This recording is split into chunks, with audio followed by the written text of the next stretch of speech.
रहीम नाज़रीन अस्सलाम वालेकुम, मैं हूं इमरान वसीम। नाज़रीन, इस प्रोग्राम में जो ख़बर आपके साथ हम शेयर करने जा रहे हैं वो ख़बर है इमरान ख़ान और जनरल फैज़ हमीद के खुफिया राब्तों की। और इन खुफिया राब्तों का सहूलतकार कौन निकला।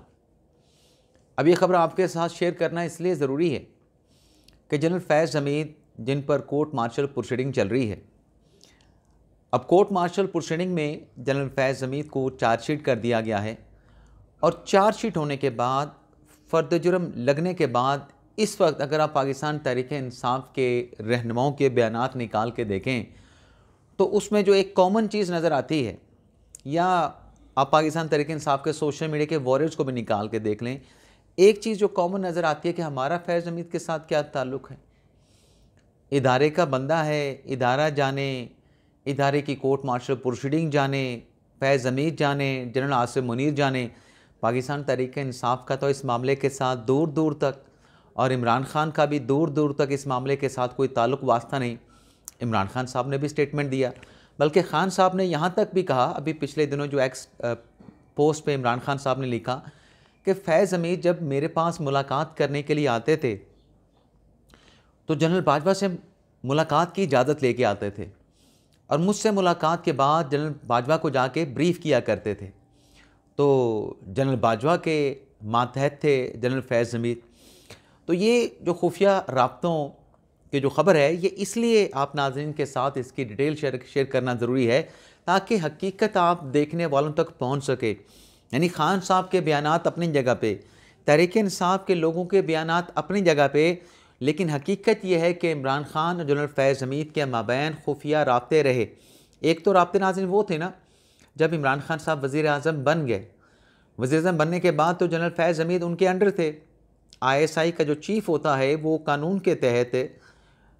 वज़ीर आज़म को जवाबदेह होता है, वज़ीर आज़म के मातहत होता है। तो तब तो मुलाकातें होती थीं, तब तो ये राब्ते खुफिया रखने की ज़रूरत नहीं थी। लेकिन ये जो ख़बर है ना नाज़रीन कि खुफिया राब्ते इसके अलावा भी इमरान ख़ान के जनरल फैज़ हमीद के साथ रहे, ये नाज़रीन बड़ी तहलका खेज़ डिटेल है।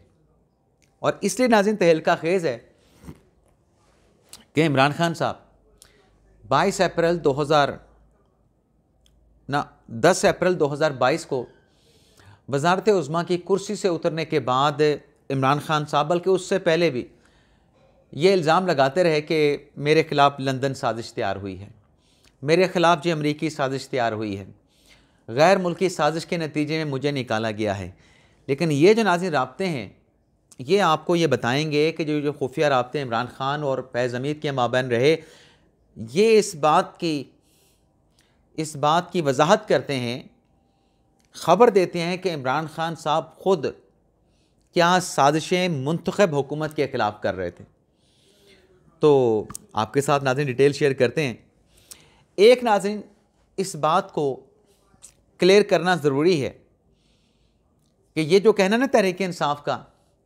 कि हमारा क्या ताल्लुक़ है, अगर फ़ौज ने बहसियत इदारा अपने साबिक DGISI, साबिक कोर कमांडर पेशावर बहावलपुर को नहीं छोड़ा ना, उसका अगर इदारा कोर्ट मार्शल कर रहा है और 2 ऑफेंस पे कर रहा है फ़िलहाल तो अभी, एक टॉप सिटी वाला और दूसरा जो उनके सियासी सरगर्मियों के हवाले से रिटायरमेंट के बाद, इन 2 के ऊपर, इन 2 काउंट पे अगर इदारा, ये जो बात नाज़रीन समझने की है, अगर इदारा अपने साबिक DGISI को स्पेयर नहीं कर रहा, अगर इदारा अपने साबिक कोर कमांडर लाहौर को, सलमान गनी साहब थे, उनको स्पेयर नहीं किया, अगर इदारे ने अपने आला अफसरान के ख़िलाफ़ कोर्ट मार्शल प्रोसीडिंग करके उनके एजाज़ात, उनकी मरात, उनकी पेंशन, उनसे सब कुछ वापस ले लिया, कई रिटायर्ड अफसरान से, कई हाज़िर सर्विस अफसरान से, तो ये बात भूल जाए कोई शख्स कि अगर इन मामलात में जिसकी निशानदही ISPR की प्रेस कॉन्फ्रेंस में की गई, प्रेस रिलीज़ में की गई कि 9 मई से जुड़े मामलात की भी जनरल फैज़ हमीद से तफ्तीश इंक्वायरी की जा रही है, तो ये इसमें जो आएंगे उनका हाल भी यही होगा। उनके साथ भी कोई कंसेशन, कोई रियायत नहीं बरती जाएगी। ये नाज़रीन इदारा क्लियर है इस मामले पे। यानी अपने बंदे आप फाइल लगा दें, अपने बंदे आप नौकरियों से फारिग कर दें, उनको सज़ाएं सुना दें, बाहर का बंदा उनके साथ जुर्म में इन्वॉल्व हो, उसको फ़ौज सज़ा ना दे, उसको रियायत दे दे, उसको माफ़ी दे दे, तो ये कैसे हो सकता है? ये नाज़रीन मुमकिन नहीं है। अभी देखें ना आप कि जनरल फैज़ हमीद साहब जो हैं, उनके साथ कुछ और भी फ़ौज के लोग गिरफ़्तार हैं, जो चंद मुझे पता हैं। एक शायद कोई ब्रिगेडियर साहब हैं, एक उनके शायद कोई पीएस या पीएसओ बताए जाते हैं, और भी 2-4 लोग और भी हैं, वो भी हिरासत में हैं। अब नाज़रीन जो मामला है ना खुफिया राब्तों वाला, इस पे पहले तो वो अंसार अब्बासी साहब की खबर, मैं सिर्फ उसका डिस्कस करके आगे चला जाऊँगा। अंसार अब्बासी साहब ने कहा कि 50 लोगों के साथ जो है जनरल फैज़ हमीद के रवाबित थे। दूसरे दिन खबर दी कि उन 50 में से पीपल्स पार्टी वाले भी हैं, उसमें नून लीग वाले भी हैं, लेकिन अक्सरियत जो हैं वो हैं जिनका ताल्लुक़ पाकिस्तान तहरीक इंसाफ के साथ है। लेकिन अब नाज़रीन जो ख़बर मैं आपके साथ शेयर करने जा रहा हूँ खुफिया राब्तों वाली, वो ख़बर नाज़रीन ये है कि इमरान खान और जनरल फैज़ हमीद की खुफिया मुलाकातों के लिए बाकायदा तौर पे इस्लामाबाद के पोश सेक्टर में, पोश इलाके में एक जो है वो घर वहाँ पे ख़रीदा गया। और वो घर इसलिए ख़रीदा गया था ताकि जब इमरान खान और फैज़ हमीद मुलाकात करें तो उन मुलाकातों की कानो कान ख़बर ना हो सके। अब आप ये सवाल पूछ सकते हैं कि ये कानो कान ख़बर किसको इमरान खान चाह रहे थे कि ना हो सके?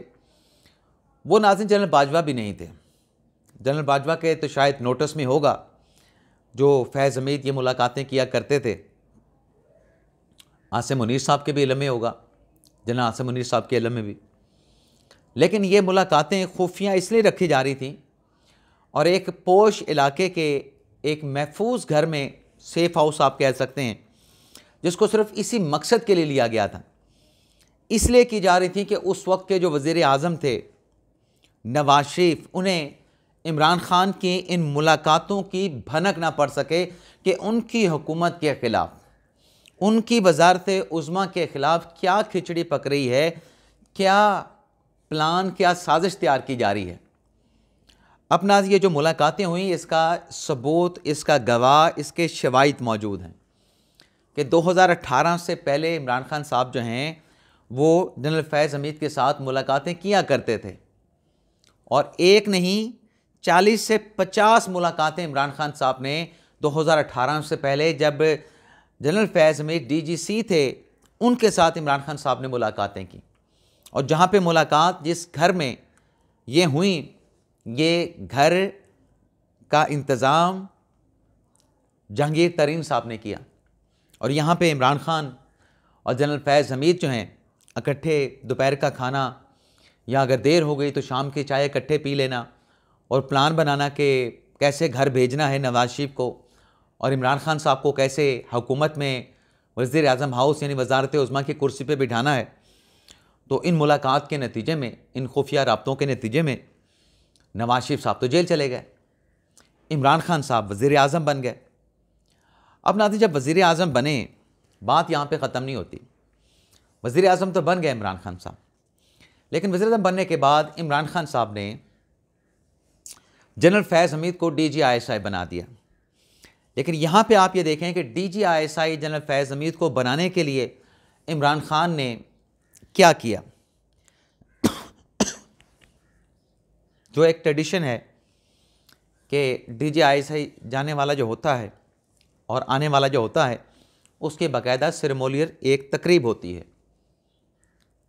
वज़ीर आज़म साहब ने कहा कि नहीं, आप इसको निकालें यहाँ से और फौरी भेजें और जनरल फैज़ हमीद को DGISI लगाएं। अब ये सब कुछ जनरल आसिम मुनीर साहब ने क्यों किया? DGISI थे ना इमरान खान साहब के दौर में। नाज़रीन बताने वाले बताते हैं कि जनरल आसिम मुनीर साहब से कहा गया था कि आपने ये जो रिपोर्ट का पलंदा तैयार किया है, खुफिया जो रिपोर्ट आपके पास है कि इमरान खान साहब का बनी गाला का जो घर है वो कैसे नोट बनाने, नोट छापने, पैसा बनाने, यानी पैसा बनाने के लिए कैसे इस्तेमाल हो रहा है, और कैसे वो 21 कैरेट के हीरे, अंगूठियाँ, वो सारी चीज़ें और तोशाखाना का माल, वो सारा सब कुछ कैसे इकट्ठा किया जा रहा है।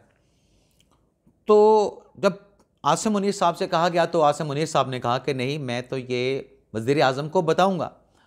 और अगर मैं नहीं बताता तो ये तो मेरा जो हल्फ है, मैं अपने हल्फ की खिलाफ वर्जी करूँगा। बताने वाले बताते हैं कि वज़ीर इसलिए थे जनरल आसिम मुनीर साहब इमरान खान साहब को ये रिपोर्ट पेश करने के लिए, इसलिए वज़ीर नहीं थे कि वो शायद इमरान खान साहब की नज़रों में बुशरा बीबी साहबा को डिग्रेड करना चाहते थे, ऐसा नहीं था।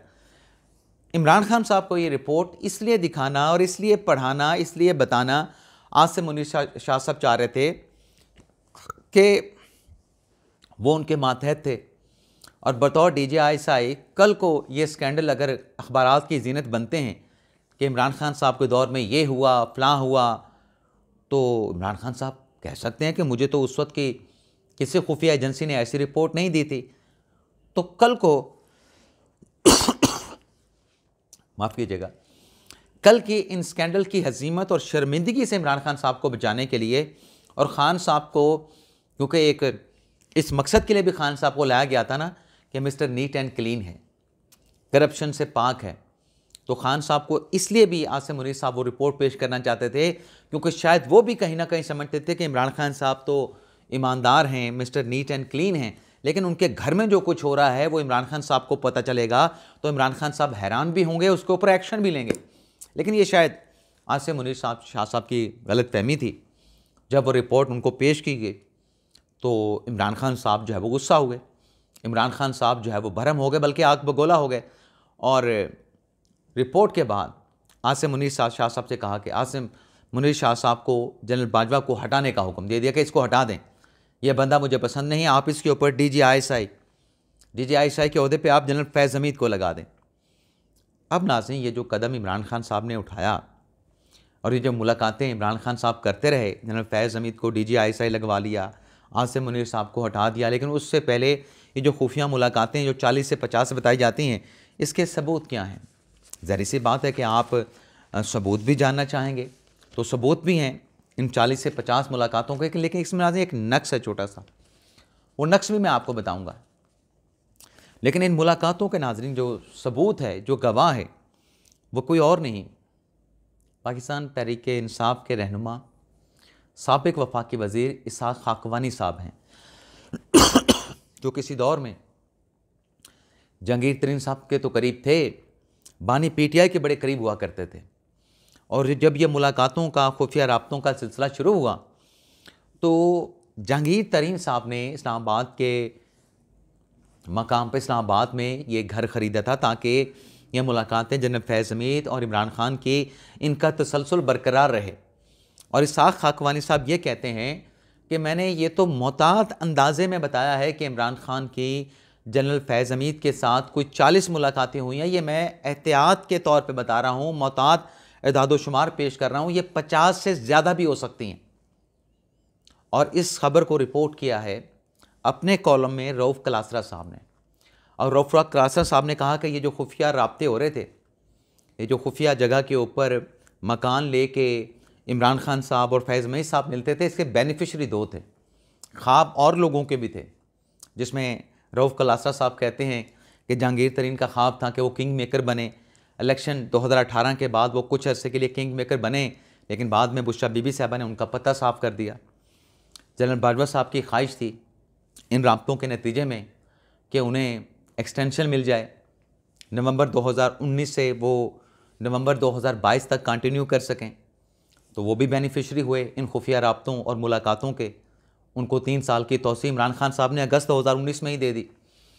और दूसरे जो बेनिफिशरी या जो ख्वाहिशमंद थे वो जनरल फैज़ हमीद साहब थे कि वो 2022 नवंबर में आर्मी चीफ बन जाएं।